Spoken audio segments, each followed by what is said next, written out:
هذه من أفضل نسخ بطولة 250 نقطة كما تعودنا في البطولات السابقة. جوائزها تعتبر على مستوى 250 نقطة بطولة قطر من أعلى الجوائز اللي هي 1,485,000 دولار.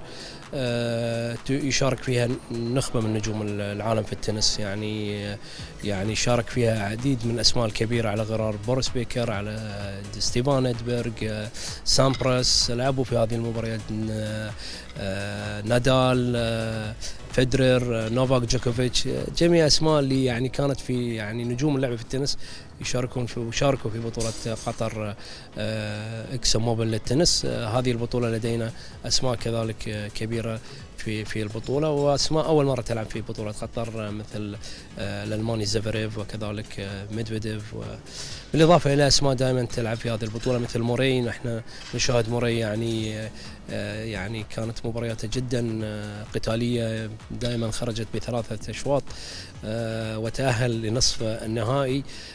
موري لاعب مميز، كان من المصنف رقم 1 في العالم، بالإضافة إلى مشاركة لاعبين مثل روبليف والكندي فيليكس، بالإضافة إلى أسماء سابقة كذلك من النجوم اللي أحضروا هذه البطولة.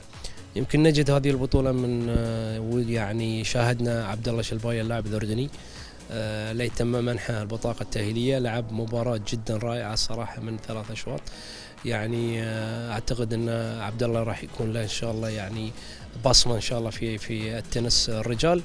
وكاتحاد قطري احنا يعني نقدم الدعم لجميع اللاعبين العرب ان شاء الله ان يوصلوا لمستويات ان شاء الله التصنيف الاوائل امثال اللاعب انس جابر. صحيح، مالك الجزيري يلعب في اخر مبارياته في معناتها في المسيره الرياضيه نتاعو، هوني في الدوحه لعب مباراه دبل باش يتم تكريمه الاسبوع المقبل في دبي.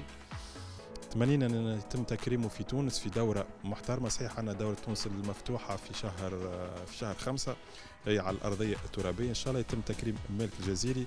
مالك الجزيري نشكروه على اللحظات اللي عشناها معاه. مالك الجزيري ما نساوش وصل 42 عالميا، فاز على عديد اللاعبين من التوب 10، منهم فاز على ديميتروف، زفيريف، تسيتسيباس، دومينيك تيم. معناتها عمل النجم نقولوا كارير محترمه جدا، برافو ليه. لكن شكون بعد مالك الجزيري تويكا؟ هذا سؤال الجامعه التونسيه للتنس. ان شاء الله عزيز دوغاز والمنصوري نعطيهم الامكانيات اللازمه باش نلقاهم ان شاء الله في يوم من الايام يدخلوا للمية الاولانيين في العالم.